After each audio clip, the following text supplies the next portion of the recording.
ഞാനിവിടെ സ്കൂളിലാണ് കൊച്ചിന്റെ PTA മീറ്റിംഗ് അറ്റൻഡ് ചെയ്തോണ്ടിരിക്കുക. ഓക്കെ. അല്ല എച്ചമ്മ എവിടെ? അറിയാതിരിക്കുക നല്ലത്. നമ്മളിവിടെ വിളിച്ചു വരുത്തിയിട്ട് അവരെങ്ങോട്ടൊക്കെ പോയി നടക്കുന്നു. പിള്ളേരെ നിങ്ങളൊക്കെ ഒന്ന് അടങ്ങിയിരിക്കുന്നുണ്ട്. കഷ്ടമാണ്. ലേറ്റ് ആയല്ലേ? എത്ര സമയമായിട്ട് ഞങ്ങളിവിടെ ഞങ്ങൾക്ക് എന്തെല്ലാം കാര്യങ്ങളോ. അല്ലെ ശിശുദിനത്തിനുള്ള പരിപാടികളൊക്കെ ഉണ്ടായിരുന്നല്ലോ, അപ്പൊ അതെല്ലാം ഒന്ന് കഴിഞ്ഞപ്പോ കുറച്ച് ലേറ്റ് ആയി. മക്കളെ പിള്ളേരെല്ലാരും ക്ലാസ്സിൽ കയറി ഇരിക്കും കേട്ടാ.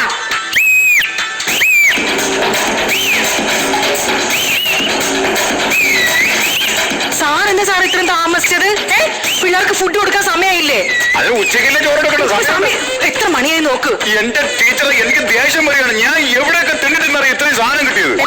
ഇപ്പം 3 തേങ്ങയും ഒരു 4 പപ്പായയും കിട്ടിയിട്ടുണ്ട്. മതി. ഈ പപ്പായ എടുത്തൊരു തോരൻ വെക്കണം. ബാക്കിയുള്ള പച്ചക്കറികളൊക്കെ എടുത്തിട്ട് ഒരു സാമ്പാർ അങ്ങ് ഉണ്ടാക്ക്. പിന്നെ ഞാൻ ഒരു കാര്യം പറയാം. നിങ്ങൾ ഒരു ആയവല്ലാകണം. ഒന്നുമില്ലെങ്കിൽ ഞാൻ ഇവിടുത്തെ ഡ്രിൽ സാറാണ്. എനിക്കൊരു നിലയമ്മനെ കൊണ്ട് അറിയാമോ? ശരി, അപ്പൊ ഞാൻ ഇവിടുത്തെ ആരാണ്? ആണല്ലോ. ഞാൻ വീട്ടിൽ നിന്ന് വന്നപ്പോ 1 കിറ്റ് അരിയും കുറെ വിറകുമായിട്ടാണ് രാവിലെ വന്നത്. ഇപ്പൊ ഞാൻ ചോറ് വാർത്തിട്ടിട്ടാ വന്നേക്കുന്നത്. അപ്പൊ എനിക്ക് നിലയും വിലയൊന്നും ഇല്ലേ? ടീച്ചറെ അത് കൊള്ളാം. നിങ്ങൾ വല്ലവന്റെ പറമ്പിലെ പപ്പായം തേങ്ങയൊക്കെ കൊണ്ടുവന്നിട്ടാണ് ഞങ്ങളുടെ മക്കൾക്ക് ഈ ഭക്ഷണം കൊടുക്കുന്നത്. ചുമ്മാ അല്ല എന്റെ കൊച്ചു ഇതുപോലെ ക്ഷീണിച്ചിരിക്കുന്നത്. നോക്കട്ടെ. അതായത് ഞങ്ങൾ സർക്കാരിൽ നിന്ന് തരുന്ന ഫണ്ട് നിങ്ങൾ അടിച്ചു മാറ്റുവാണ്. പിന്നെന്തോ ഞങ്ങളുടെ നല്ല മനസ്സുകൊണ്ടാണ് ഈ പിള്ളേർക്ക് ഇങ്ങനെയെങ്കിലും ഫുഡ് കിട്ടുന്നത്. അത് ഞങ്ങൾ സർക്കാരിൽ തരുന്ന ഫണ്ട് എന്ത് ചെയ്യുന്നത്? അതെ, സർക്കാരിൽ നിന്ന് ഞങ്ങൾക്ക് തരുന്ന തുച്ഛമായിട്ടുള്ള എമൗണ്ട് ആണ്. അതിൽ പിള്ളേർക്ക് പാല് കൊടുക്കണം, മുട്ട കൊടുക്കണം. ഇവിടുന്നൊക്കെ പൈസക്ക് ഞങ്ങളോട് പോകും. അത് നിങ്ങൾ മനസ്സിലാക്കണം. നമ്മളെ ബുദ്ധിമുട്ട് മനസ്സിലാക്കണം. അധ്യാപകരാണ്. ജയിലിൽ കിടക്കുന്നവർക്ക് ഇറച്ചി മീനും എല്ലാം, പിള്ളേർക്ക് കഞ്ഞിയും പയറും. അത് എത്രയായോ? ഞങ്ങളുടെ വിലയും നിലയും ഒക്കെ മറന്നിട്ട് ഏതെങ്കിലും പറമ്പിൽ പോയിട്ട് കുറച്ച് തേങ്ങയോ പപ്പായോ ഒക്കെ കൊണ്ടുവരും. എന്നിട്ട് ഞങ്ങൾ ഇത് പിള്ളേർക്ക് വെച്ചു കൊടുക്കും. ഞങ്ങൾ പഠിപ്പിക്കുകയും വേണം, ഇതും ചെയ്യണം. എവിടെ ന്യായോ? നമ്മളൊന്നും പറയുന്നില്ല. ഇവരൊന്നും പറഞ്ഞിട്ട് സാർ ഇതൊന്നും പറഞ്ഞുകൊണ്ടിരിക്കാതെ സാറ് പോയിട്ട് ഉച്ചക്കുള്ള ഭക്ഷണത്തിനുള്ള കാര്യങ്ങൾ റെഡിയാക്കും. ഒരു ആയ വെക്കുന്ന കാര്യം എന്തെങ്കിലും. എന്റെ പൊന്ന് സാറേ, എന്നെ വെറുതെ ടെൻഷൻ അടിച്ചിട്ടല്ലേ?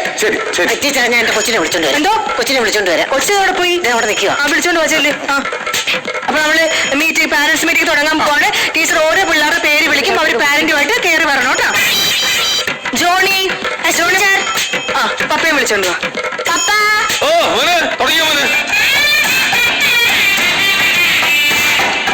പപ്പായുടെ അടുത്ത് നിന്നോ കേട്ടോ. അപ്പൊ ജോണിയുടെ പപ്പ പേര് പീറ്റർ. നോക്കൂ സാർ. നോക്കണമെന്ന് നേരത്തെ തന്നെ ഉണ്ടായിരുന്നു. പക്ഷെ എങ്ങനെ ടീച്ചറല്ലേ അവന്റെ, അതുകൊണ്ടാണ് ഞാൻ ഗ്യാപ്പിട്ട് നിന്നത്. കുഴപ്പമില്ല. പക്ഷെ നെക്ലസുകൾ ഉണ്ടായിരുന്നെങ്കിൽ എല്ലാം ബാക്കി എല്ലാം ഓക്കെ ആയിരുന്നു. അതല്ല ഞാൻ പറയുന്നത്. ഞാൻ പറയുന്ന ഒന്ന് കേൾക്കാൻ. സോറി, ഞാൻ തെറ്റിദ്ധരിച്ചു. നിങ്ങളുടെ മോൻ ഇത്ര മിടുക്കനായിട്ടുള്ള ഒരു കുട്ടി. താങ്ക് യു എന്ന് ഞാൻ പറയണമെന്നുണ്ടെങ്കിൽ ഈ കൊച്ചു നന്നായിട്ട് പഠിക്കണം. ഇത് നോക്കിക്കേ. ഇത് നോക്ക്. 97463 ഫോൺ നമ്പറാ ടീച്ചറെ? ഫോൺ നമ്പർ അല്ല. ഈ പ്രാവശ്യത്തെ പരീക്ഷയ്ക്ക് ഓരോ വിഷയത്തിനും ഇവന് കിട്ടിയിട്ടുള്ള മാർക്കായത്. ഇതാണോ നിന്നെ കഷ്ടപ്പെട്ട് പഠിപ്പിക്കുന്നത്? നീ നിന്റെ കൂട്ടുകാരി ആവണിയെ നോക്ക്. 100-ൽ 100. അവളെ നോക്കിയാ ഞാൻ ഇങ്ങനെ ആയത്. കുമ്പളം മുളയ്ക്കൂ. അല്ല, ഞാൻ ചോദിക്കട്ടെ സാറേ, ഇവനെ വീട്ടിൽ ശ്രദ്ധിക്കാനായിട്ട് വൈഫിന് എന്താ വല്ല ജോലി ഉണ്ടാവും? വൈഫ് ശ്രദ്ധിക്കാനായിട്ട് അവളെ കാര്യം പിന്നെ പറയാതിരിക്കുന്നത്. അവൾക്ക് എപ്പോഴും യൂട്യൂബിൽ പാചകം നോക്കണല്ലോ. ഇവിടെ അല്ലെങ്കിൽ ഈ സാധനത്തിൽ കൊച്ചിനെ നോക്കണം. അതെ, അതൊരു വലിയ പ്രശ്നമാണ്. പുതിയ എന്തൊക്കെ വന്നിട്ടുണ്ട്. പുതിയ ഡിഷ് ഉണ്ടെന്ന് പറഞ്ഞ് നിൽക്കുക. ഈ കൊച്ചിന്റെ അമ്മയുടെ സ്ഥാനത്ത് ഞാനായിരുന്നെങ്കിൽ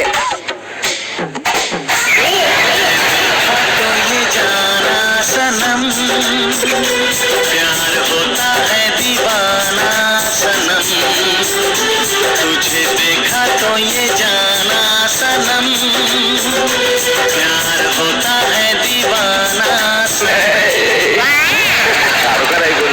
ഞാൻ വെറുതെ സങ്കല്പിക്കാനാ പറഞ്ഞത്, അല്ലാതെ ഇങ്ങോട്ട് കയറി വരാനല്ല പറഞ്ഞത്. സങ്കല്പിച്ചിട്ട് തന്നെ എനിക്ക് നല്ല മധുരം. ഇത് ഭയങ്കര ഉഴപ്പാണ്. ഈ കൊച്ചിനെ എങ്ങനെയെങ്കിലും ഒന്ന് നിങ്ങൾ ഒന്ന് ശരിയാക്കി എടുക്കും. ഞങ്ങളെ കൊണ്ട് പറ്റുന്നില്ല.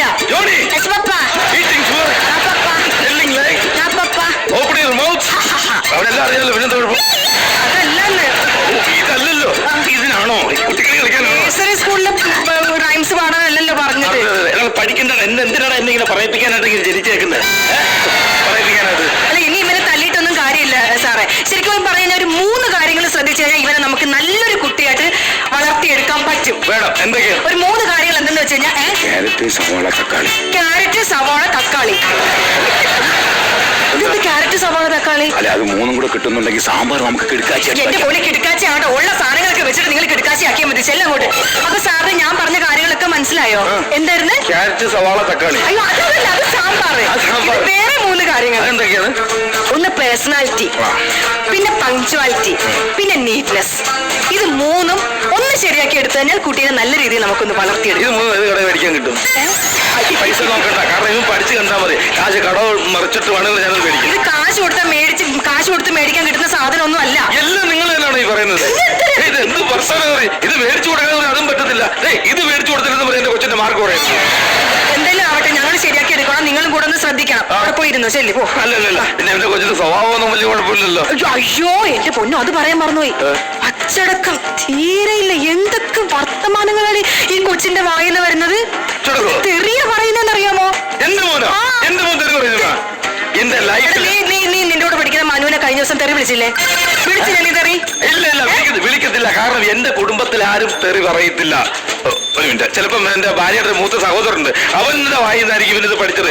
അവനെ പോലെ ഒരു നാറ് തെണ്ടി വായി നോക്കി ഒരു നായിന്റെ മോൻ അവന്റെ വായിന്നായിരിക്കും. മനസ്സിലായി. ആ. ഇതൊക്കെ ഏത് വഴിയാ വരുന്നെന്നുള്ളത് ഇപ്പൊ മനസ്സിലായി. എല്ലാം മനസ്സിലായി. ഇനി കൊച്ചിനെ പറഞ്ഞിട്ട് കാര്യമില്ല.